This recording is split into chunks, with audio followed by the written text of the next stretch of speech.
I want to let people know what kind of things are out there to change your reality and change your life.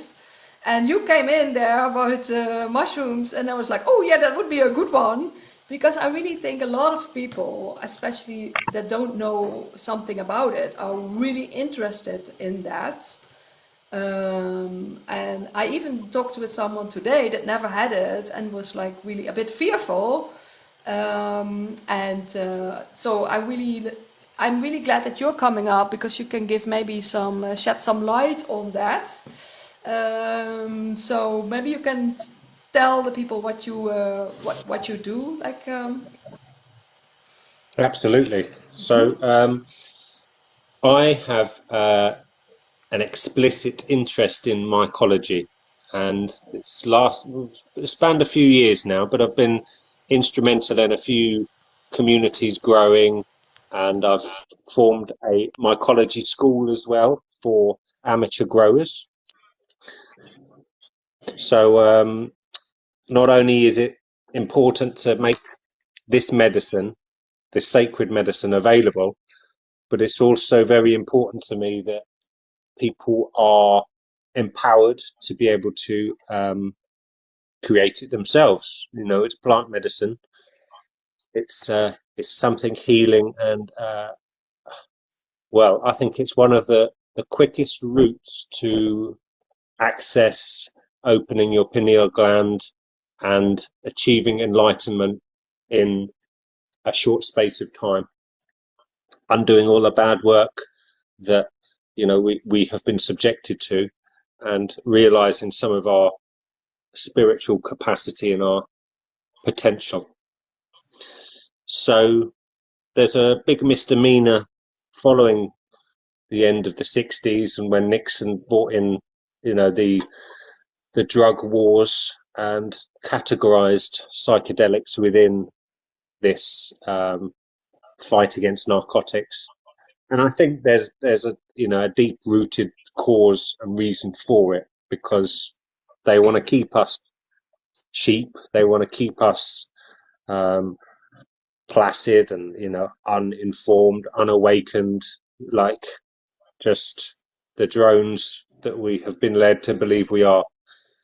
So I've achieved massive enlightenment, and the medicine that I've created and the wisdom that I've imparted has saved nearly dozens of lives, and I've had sort of direct contact with people who are incredibly grateful for not only the opportunity and the information that I share with them, but the door that's been opened to them in awakenment and their own potential. Because the Chinese have got an old proverb that if you be happy in life, you plant a garden, and the creation of a mushroom garden is so fast, so sort of like responsive. You can almost see it growing like you would do with bamboo so quickly. So it's so rewarding to see your efforts fruit in such a short space of time. And then the benefit of that fruit is that, well, we'll go on to that probably soon. But no, we're talking about mushrooms, Jaguar. Ayahuasca is a bit more intense. It's like distilled, similar kind of strength to LSD. It's a very kind of heavy immersion into enlightenment, and it's quite short-lived as well. I don't really personally like the distilled, concentrated, super powerful psychedelics. The benefit of mushrooms is you can microdose and you can mini dose and you can have a ceremony, and each of those different quantities that you might consume has a completely different effect on the individual. Environment is also another big effect. A lot of people will have a bad trip because they're not getting themselves into the correct state of mind before they're entering into that ceremony. They haven't got the good intention that's needed to lead something spiritual. and that's half the trouble, really. That's why a lot of people may experience bad trips, because they're not quite geared up for it. They don't have nice music ready. They haven't got nice comfort around them. They may be anxious and fearful about certain things, and that can bring on, that can release some of the trauma that's needing addressing, which a bad trip is actually rewarding and beneficial to address these deep-rooted traumas. Getting them out root and stem. But environment is massive role to play. So it takes some planning. It takes a little bit of confidence. It takes a bit of guidance as well. If you're not kind of too confident with the medicine because you've not tried it before. Yes, it's a wonderful thing. And if people, and indeed, I think it's a lot about environment and intention what you have, and it's also about like the what kind of like what is the dosage of people, like what would you recommend for people that are new and also people that are like did it more often? Well, as I described, there's microdosing, which would be a sub-perceptive level, and that would be from anywhere from 0.1 gram, which is 100 milligrams, up to about 250 milligrams, or a quarter of a gram. So that I'd describe as sub-perceptive. So you're not going to notice anything. You're not going to have any apparent visuals. You're not going to have any kind of really significant impairment. You might notice it, like maybe a half a glass of wine. You might notice it, but you won't be in any way inebriated. You won't be seeing any visuals or anything.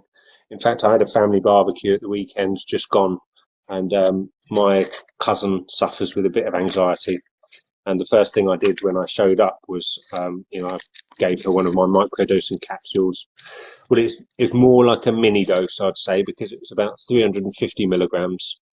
So again, small enough not to have any visuals, but that would definitely be comparable to a half a glass of wine or a glass of wine. She was completely de-stressed. She was able to accommodate all of the catering needed for the hosting of her family get together, which there's about 20 of us there, and she was quite anxious about it, and it just relieved her of all the pent up anxiety and stress that she was like putting herself through in the preparation for catering for a big barbecue.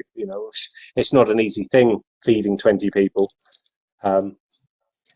So you're gonna need to keep Yannick reining me back in and keeping me focused on where we are steering this conversation, because I'm a little bit fatigued today and a bit like you. I'm kind of in the middle of something. So okay, so I will keep asking you questions. Please, yes.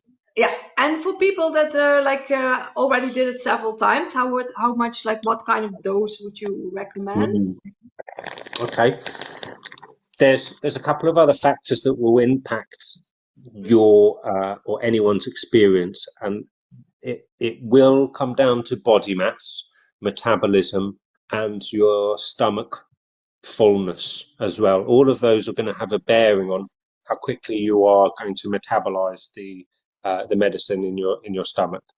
So from a mini dose, I'd say we'll go up from sort of 0.25 to maybe 0.5 or 0.75 as a mini dose. That's just the next level above microdose. So you're just starting to get awareness of the medicine. Anything from half a gram to maybe a gram and a half would be considered maybe a museum dose, which is like a moderate dose. 1.5 grams to 2.5 grams, I'd say, is a generous dose. Anything from 2.5 grams to 5 grams, you're looking at a hero dose. Okay. And it depends also if they're fresh or dried, no? Oh yes, that is completely dry weight. So wet weight is 10 times that of the dry weight. I can understand. Sorry, I've just had the family come in and raid the freezer for some sweets. Yes. So yes, that's dry weight. So the difficulty with dry mushrooms is your body will need to hydrate them when you are metabolizing them, and that can obviously sort of suck out some of the moisture from your own body. So it's quite good to have plenty of water when you are taking them. There's another method of taking them called lemon tech, which it helps with the with the conversion of psilocybin to psilocin, which is what your body will do naturally before it can then metabolize it. And both are psychedelic compounds. Psilocin is easier to process for the body. Psilocybin is a little bit more difficult to, and can cause stomach cramps for some individuals. So the solution to that is something we call lemon tech. It's a way you essentially take some of the dry material, you soak it in like half of a lemon that you'd squeeze out, and you let that steep for about 20 minutes. And then you sieve that through a little tea strainer, and then you're just left with a little shot of liquor or lemon juice, which has got all of the dissolved psychoactive compounds within that juice. So you can actually discard the physical material, which is a little bit difficult to eat because it's slimy mushrooms. It's not nice on the palate. And then you can actually make a green tea and add this shot of lemon juice to it. Your favorite green tea, whether it's mint or whether it's just normal green teas, bit of honey, maybe a little bit of ginger, just to make it enjoyable. And then you've got like maybe a 20-minute turnaround before digestion starts coming on. If you were to just take the dry mushroom, you could be looking from 30 to 60 minutes for any onset of feeling or effects to come on. So you can just put the dry mushrooms in some lemon juice, and lemon juice takes up all the compounds? Correct. Oh, yes. that is It's better, oh, wow, I never heard that. better to grind it up a little bit, sort of coarsely. Like you have the grinders for cannabis grinders, with the teeth that kind of shred it. If you put your dry material in there, your dry mushroom, give it a couple of turns, so it's not dust. It's like sort of almost like brown sugar granules, no smaller than that.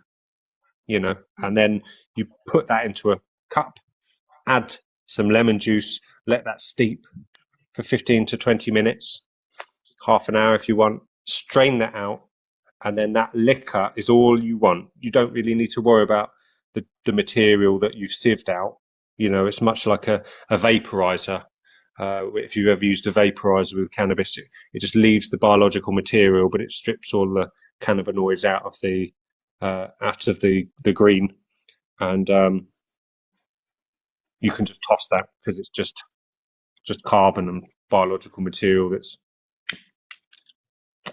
that's done.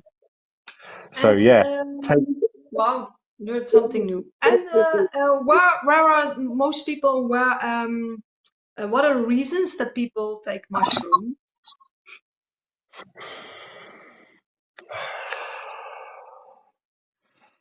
Personally, I think it allows for enlightenment and spiritual healing. A lot of us carry emotional trauma and baggage throughout our lives that manifests in different ways that we have difficulty in processing. So the ability to do a ceremony, a significant ceremony, just a bit above museum dose, something that you actually, kind of immersed in, will allow your subconscious to open up, and your conscious can delve deep into areas of your memory that you have previously suppressed.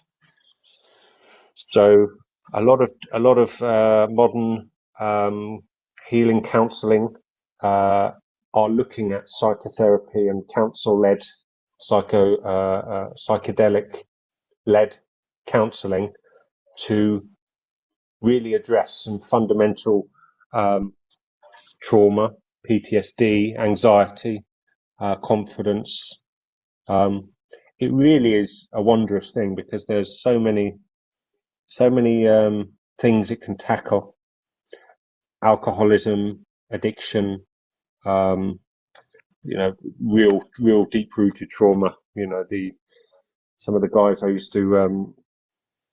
to help were, some of them were ex-firefighters. They've seen a lot of death, a lot of real traumatic scenes, and those kinds of things. They just are with you, and you can't process them. People who have experienced deep grief, the passing of someone close to them, they've never really processed. They've just buried. You can have a ceremony and you can have a joyous experience that sort of takes you to places and memories that really open up your subconscious and your awareness and understanding and processing, so that people can actually experience a ceremony and perhaps they're battling addiction, and that one single ceremony is enough to just completely change their outlook for the better. And I have someone here, it's a friend of mine, Marie. Welcome. And she asked, do you also guide your clients when they're taking the mushrooms? That you're guide them in the ceremony? I have done like in person and digitally as well.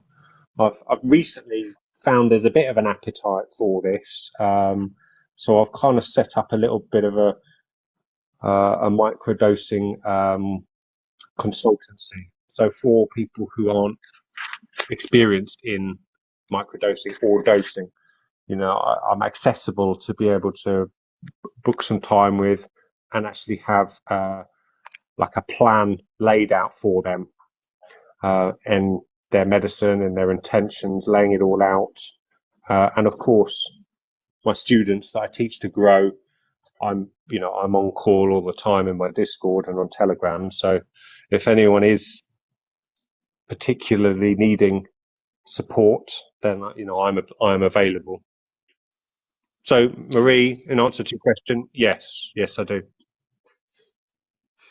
So you're if people want to find you, they can follow you here on TikTok. But where are you where are you mostly? Where so you communicate from? On my TikTok, I've got Janneke, a Linktree, and the Linktree has got a few links. One will take you to my growing school. One will take you to my Telegram, my Wavy Worlds Telegram. Another one will take you to a booking page where you could book some time with me directly. The initiative I had some time ago was to make the world wavy, Yannick. So I've been doing some guerrilla gardening around the UK. And encouraging my students and my Patreons to propagate some mycelium, because mycelium is the root, if you like, of the tree, and the mushrooms are the fruit of the tree, and the mycelium needs to be cultivated in like in a sterile environment and grown out, and then that can be introduced into some medium, some substrate, and that can be grown indoors or outdoors. I've got a library of varieties available as well for my students to. I mean, I've got a bit like a cheese club, so a few of them subscribe, and every month I'll send them out a box of various different strains of the exotics and some of the wood-loving wavy caps, which is a native growing psilocybin or psilocybe mushroom, and they can hopefully find some woodland and spread the mycelium there, and by the autumn they should be yielding. Would be nice to set up a network and have like almost like geocaching, like so you can actually find where all of the students have planted, so we can hopefully have some regular spots that will have a guaranteed fruit available. Oh, that's great. That's great. And here is a question of my friend also. She had one time, she had mushrooms. She says the last time I did mushroom, she had like 40 to 50 dark entities in her that she felt, and she had to remove them all. It's quite hard, was it? And it does like that happen, or like how? Yeah. It can happen. Like bad trips, although whilst they seem frightening and scary and unnerving, some of those entities are manifestations of trauma which appear to you. Yes, Marie, there is a gentler way, but it is about the environment and your intention that you put yourself in before you have your ceremony. Having some comfort, something to snuggle with, some beautiful music, some visual stimulus, all of these things which you've put into place to be able to create a peaceful environment in which you can submerge yourself in. You're going to have a much, much higher chance of having an enjoyable experience. But like you said, you're grateful to remove them. That can I ask if any of those entities or any of those manifestations have ever returned? That would be interesting to know. I'll wait for Marie to type out a response. But although bad trips, like I said, can manifest, they are a manifestation of things that we are carrying subconsciously. So it's better out than in. Bringing things to. Can repeat the question. Bad reception. Okay. It was if the entities ever came back that you got out.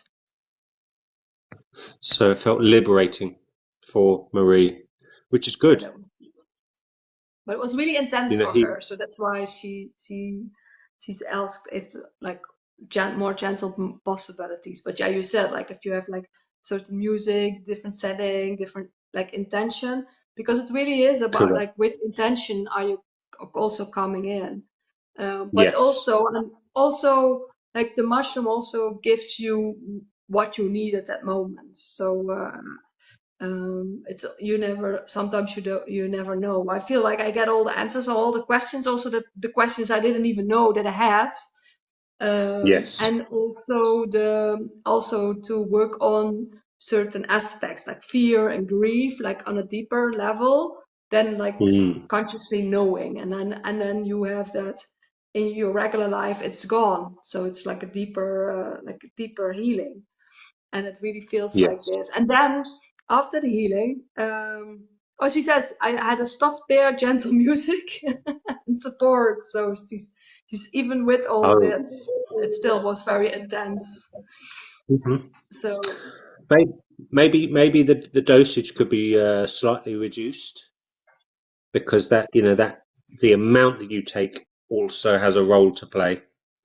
So it could have been that it was intense because of the strength of the caps that you had consumed. It could be that quantity. Um, okay, so your intention was set before. I said I wanted a good trip and higher consciousness.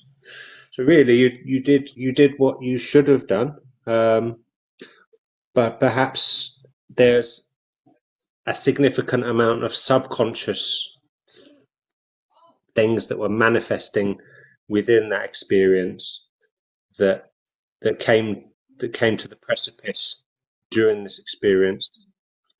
I would say, hopefully, you've dealt with some of that, and the next opportunity that you have to immerse yourself will be a much more enjoyable experience. Things are quite heavy. Took 2.5 grams. I took 2 grams and felt nothing. Sensitivity to psilocybin is another factor. I'm quite sensitive to psilocybin. I don't need an awful lot. I'm quite slight of build, but that may or may not have anything to do with it. Some people can drink half a glass of wine and feel pretty intoxicated. Other people can drink a bottle of wine and they're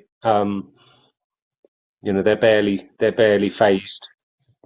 The thing is, finding one's balance is a personal thing, and it's difficult for me to say precisely what the correct dose is because of all these variables.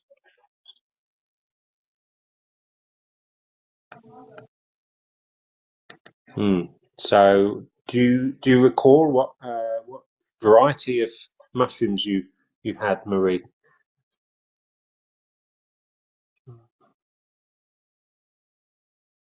See where all the dark entities came from. It was mostly dark spiritual coaches.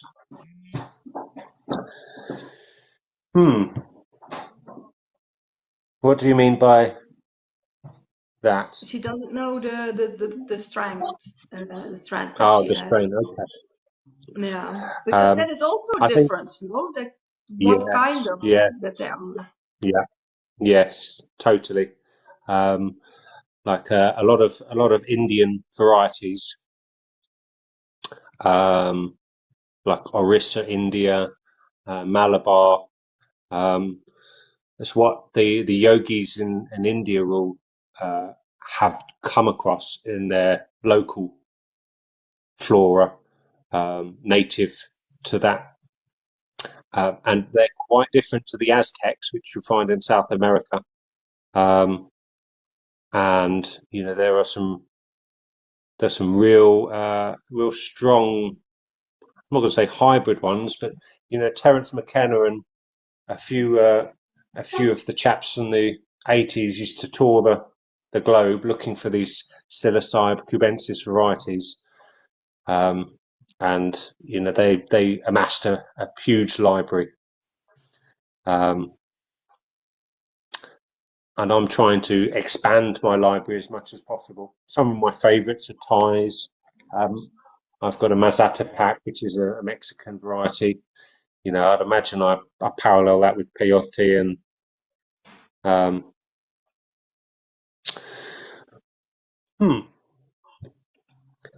each experience, I think, is unique as well. So drawing parallels can be quite tricky, really. There isn't a one size fits all. You might find that particular variety just didn't agree with you. There's some really strong varieties, Tidal Wave and Enigma, Penis Envy, some of the albino varieties, which are Name is Penis Envy. Penis Envy, yes. That was named because of the stipe is the stem of the mushroom, and Okay. it's particularly fat. The stipe is very fat, and then the cap sitting on top of it obviously looks a little bit suggestive. So that's why that was named penis Uh, envy. But that one's a but strong one. yeah, but in general, like the magic mushrooms are really interesting. But in general, the mushrooms and itself is also very interesting with so many different varieties. I saw the documentary Fungi as well. So the whole mushroom and all the different varieties, that is already very interesting. And then you have these ones that are even more interesting. So it's like it's a whole, yeah, I can imagine once you start with this all, like it's really interesting to cultivate Absolutely, them. yes, yes, Mhm. and not just the exotics, but some of the medicinal mushrooms, which are entirely legal anywhere you go, have some very unique compounds in them. Um, I'll give you a couple of examples. There's lion's mane. Mhm. I don't know if you've heard of lion's mane, but Paul Yeah, Stammet I know. would have discussed that during the Fantastic Fungi documentary that I think you mentioned. Was that Mhm. the film that you watched, Fantastic Fungi? Yeah, yeah, that one, yeah. That was cool. So lion's mane has the only trace compound present on the planet, so they understand, of this particular compound that causes neural pathway regeneration. So it's particularly good for combating Alzheimer's and memory Mhm. loss and cognitive thinking. Um, Turkey tail is a great medicinal mushroom for combating cancer. Reishi is great for, well, the Chinese refer to that as the mushroom of immortality. So it's great for sleep and regenerative. There's chaka mushrooms as well, and all of these have their own unique benefits that Mhm. are wonderful. I put a few of these in my microdosing capsules to parallel with the psilocybin dose as well. So I'll have a combination. Stammet stack is mentioned in Fantastic Fungi. He puts a bit of lion's mane in, a bit of niacin as well, B12, sort of a flushing kind of compound, which I don't add to mine because it can make you a bit sort of flushed, a bit hot and bothered. So if you want that niacin, you can actually add that separately. Um, yeah, one Well, it's different. wonderful thing. Wow, different possibilities. So, like, if people want to find more things out, like, that's cool that you have different things. You have like microdosing, you have different kind of variety, or and that also, yeah, also other mushrooms in it. And then Marie says, do you recommend drinking orange juice maybe with it? Maybe people say that. I don't know, but she. Hmm. Um, I would say that has a probably a similar effect to what the lemon juice does, Mhm. insofar as the citric acid a will have properties that will help process the psilocybin into psilocin before you metabolize it. So I'd probably advocate that. If you're consuming it with orange juice, that would be very Mhm. similar to you know the lemon tech which I suggested. The thing is, you're obviously going to be metabolizing the material in your stomach at the same time as that orange juice is trying to convert it. So you might not get that full conversion before you started digesting it. So, it would certainly have benefits to it, undoubtedly. How quickly that's processed, again, how fast is your metabolism? How quickly are you likely to digest it? Have you had much food before your ceremony? Obviously, it's if you've had a big Sunday dinner or a big, heavy load of pasta or carbs, then your stomach's going to be digesting that before it gets to processing the material. Okay, and Marie also said that when she had those entities, she felt where they come from with certain people. And did you ever heard of that? That also happens, that people have like certain entities from other people in them? Well, we exist on a planetary plane that we can only see a certain proportion of what is in front of us. So if you believe that we live in a multi-dimensional plane, these entities may actually exist all around us all the time, and this medicine is just allowing us the vision to be able to see them. That's good. So there's that to consider. I think it allows the opening of your pineal gland, your third eye, this chakra. The Egyptians used to take blue lotus for a very similar reason, so you're able to actually, have this enlightenment, have this awareness, awakenment to things that elevate you. So these dark entities, you may not have realized, but they could have been around you or your partner at the time, and they're following you, and it's only now, only at that instant, that you're able to see them. And you're right, yeah, you need to see them. There's no point having an ostrich head in the sand and being oblivious. There's darkness all around us, all the time. How do you process that? Well, first of all, you need to be aware of it, so you know how to combat it. You cannot just live in naivety and obliviousness. Yeah, try finding your balance, Marie, because it is a very personable thing. You should take half a gram less, and your wife should take half a gram more, and then you just find that equilibrium, which and I would recommend, if you can find a reliable source, that you can kind of get a consistency of the variety, so you can actually journal what you've taken and when it onset and how you were feeling as the ceremony progressed. That's a healthy thing to do, keeping a log, keeping a journal whilst you are coherent, before the point that you've got to put the book down and just sort of enjoy what you're actually doing, because it's enjoyable as well. Seeing fractals, seeing Fibonacci, seeing the beauty of the universe in the spiral of a sunflower. You can just be mesmerized and immersed for hours, in the simplest thing. You don't need to go out to Sherwood Forest or some monumental place of beauty.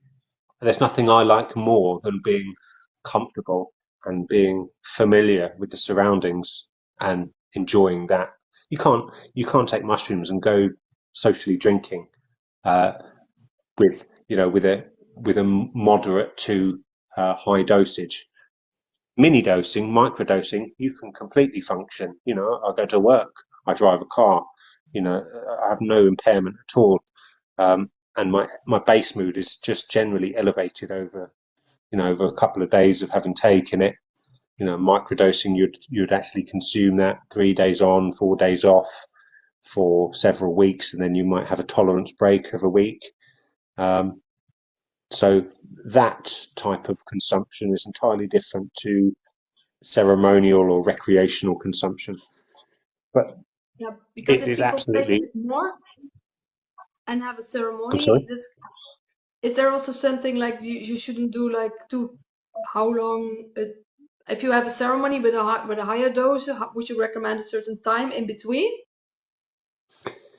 Yeah, because you can build up a tolerance, but it's not like any other narcotics where you can, you want to do it for several days in a row. It's not only is it completely 100% unaddictive, non-addictive, it's a completely unaddictive substance. You cannot get any dependency on it at all. But you will find that having a moderate to a significant dose, that's enough for you for a couple of weeks. You know, you don't need to dip your toe in that again, because you've grown, you've gained the benefit from that experience, and that will last for several weeks. You know, maybe even several months. I only have 3 or 4, you know, significant ceremonies in a year, and I'm fine with that, you know. But again, it's all horses for courses. Yeah, because you have also people that do like all the time. Like they do the purging, but they don't always have the integration and like putting it really like in their everyday reality what they learned. So that's why it's also really good to take some time in between to really feel the difference and really integrate all what you experience. And I think that's Yeah, also really good to take some time in between. you can work on significant external growth and physical well-being, but you are completely disregarding or not considering internal redevelopment and internal well-being, which for a lot of us, and you know, myself included, before reaching a degree of awakening, sorry, you know, you don't realize the value of it. You don't know your potential. You don't know how fast you can run or how deep you can swim if you never go into the pool or onto the racetrack. So fourth dimension theory. Can you elaborate without? Because I'm certainly conscious of multi-dimensional theory, but I was thinking there's at least 5 or 6 dimensions.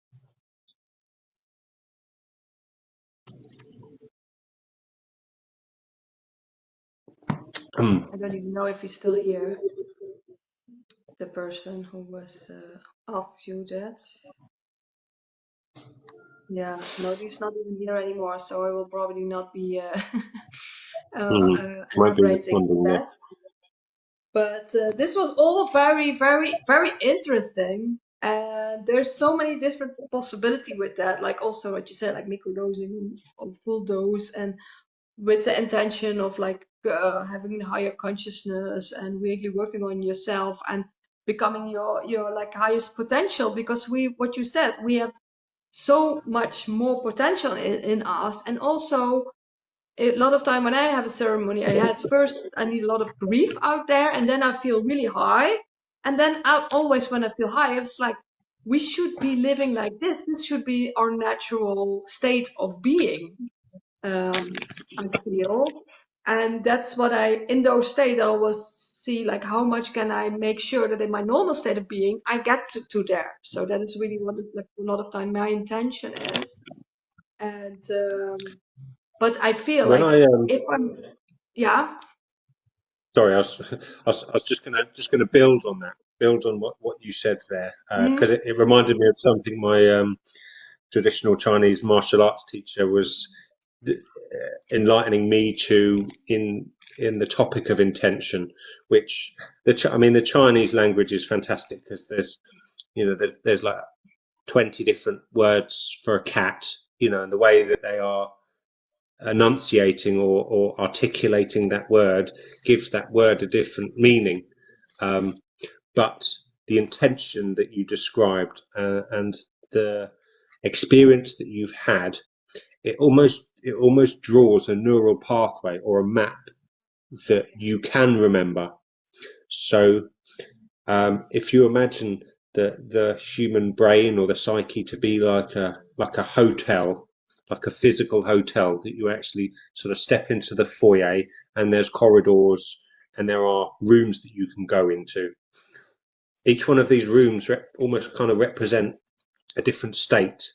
And you can only go into another room once you've walked through the first room, walked through the corridor and opened the door and entered that room, and you have experienced that state, and you've been to that place.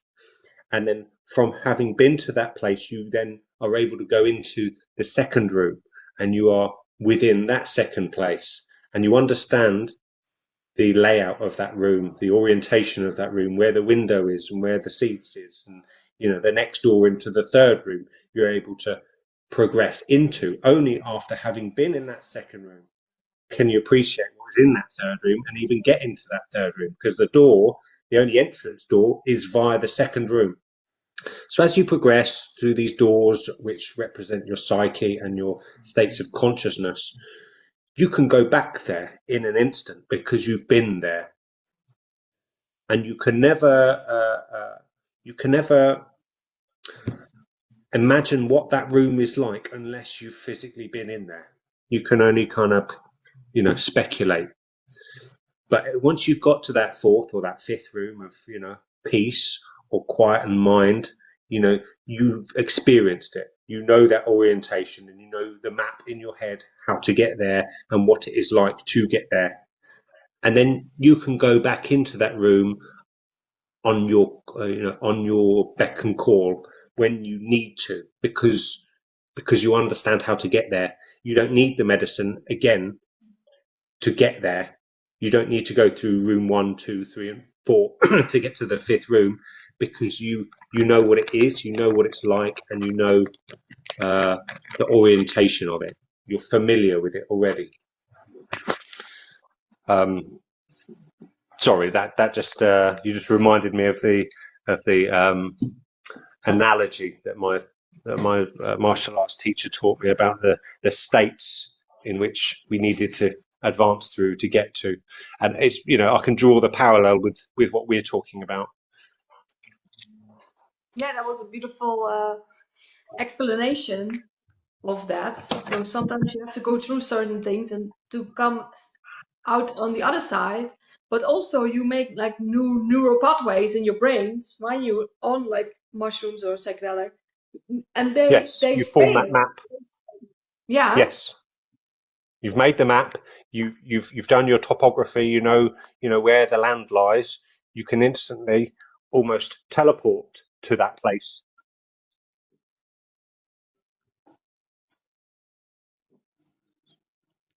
Thank The you. mind is an incredible tool, and I think we have got a lot of our potential suppressed through our diet, through external factors, and if you have taken any time looking into the Dead Sea Scrolls and the Emerald Tablets, and the ancient history and the Sumerian texts that refer to our civilizations that pre-existed before our fake history, which we understand, our potential allegedly is that of the Anunnaki, the higher beings that exist on this plane, and we are of that DNA. They are our fathers, Enki and Enlil.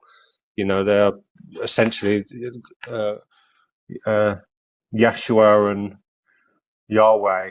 These are what the biblical texts refer to.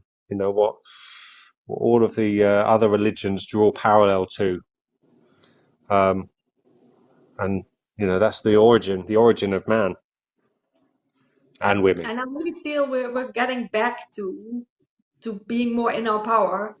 That is coming, but it takes a while. I think It we're does take a getting while. more.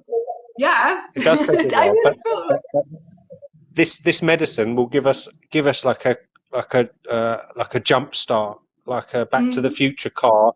We get straight up to 88 miles an hour, and zoom, we're there, and we can experience that place and have familiarity with that potential and our potential. That's why it's not just a recreational indulgence. It's far deeper than that. Yeah, because you really feel what your natural state of being should be. And I just hope to I like often sometimes to do psychedelics, and they really helped me a lot in the past. But I more want to do it like naturally, coming to like doing a lot of detoxing and eating lots of fruits and being like my spiritual practice and stuff. But I also like yeah, to do that again with mushrooms, where they're really, hey brother and sisters, as Leone, to really like, Totally, I mean, sometimes it's really good to have a ceremony, to have like really like a deeper layer where you can go deeper again in yourself. So it's a really beautiful way to have all these possibilities. and So that's I'm cool. here to share my knowledge and the community that I've built, and the gateways that I've opened, and the government institutions are recognizing the benefits psychologically with these medicines as well, and finally their archaic perception of these being an abusive substance is nothing more than just another shackle on mind control, to trick us into not believing our full potential, and having a ceremony can just ignite some dormant tinder that's always been there in our brain. Have Mm. you heard of the was it the bored ape theory? Have I spoke to you about Yeah, the bored ape theory? The the bored board ape. ape Oh theory. no. Mm, okay, so it is a theory. It's a hypothesis is scientifically proven. Theory is just theory, but it aligns with some of the understandings of our development as a species. So, as our primate ancestors left the rainforests and started traversing the savannas, the plains, um, and we were bipedal at that point. We were upright, but we were still grunting. We still, couldn't formulate communication. We had no empathy. It is theorized that our ancestors chanced across the antelopes and the grass grazing animals of the savanna plains, and their dung is a perfect ecosystem and environment for psilocybin mushrooms to grow.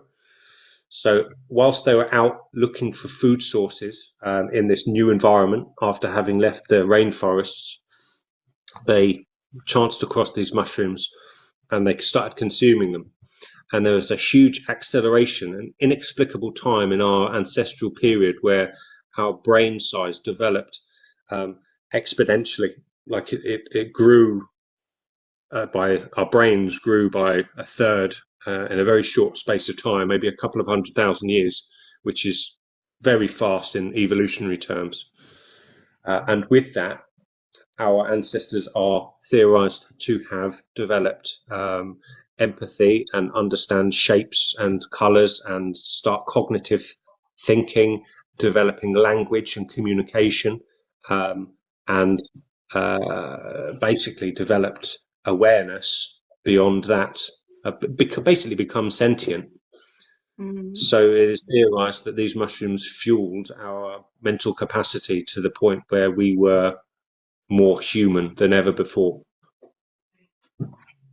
Yeah, who knows? Who knows? And but it's interesting because they're like they I really believe they're like their mushrooms are there because like like mushrooms you can find all over the whole planet. So I really feel they're like there for people to expand themselves and their brains, and they really were brought to everybody. And so that's really beautiful. The owner is Dr. Sebi, and he's also interesting what he has to say. So also people like who want to go into that, also research that what he has to say, what you need to do and to heal and to eat, and that kind of medicine, with herbal medicine. Mm. And if you want to know about mushrooms, like Dr. Greenback has a Linktree. So for everybody who's here, You can follow him. You can check his Linktree, what he does.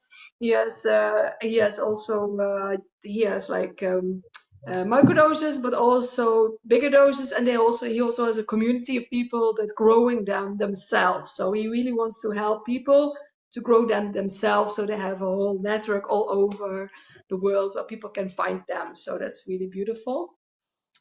So I want to thank you for this amazing talk, and Thank thank you you. everybody for Thank you for watching. having me. Yes. This is recorded, is it? Yeah, this is on TikTok. It records anyway, so I can. But it takes a while before it's there. So once it's there, I will. I think I can send it to you. And if not, then we have to find another way how I can send it to you. But I think I can. I can download it and send it to you through the TikTok. I think that is possible. Okay. But I only had it one time that it didn't record it when I hosted together with a friend, and then it didn't record it. But normally it should record, and I should maybe send it to you on TikTok. And if that doesn't work, I can maybe send it to you on a WeTransfer or whatever. We see what is possible. So we'll be in contact. Great news. And thank you very much, and thank you all for everything what you're doing for everybody. Thank you. And we'll connect again soon. Thank you, and thank you everybody. Have a lovely, lovely, lovely evening. Thank you, everyone. Stay blessed. Bye-bye. Bye. Yay, thank you, Brie. Yay.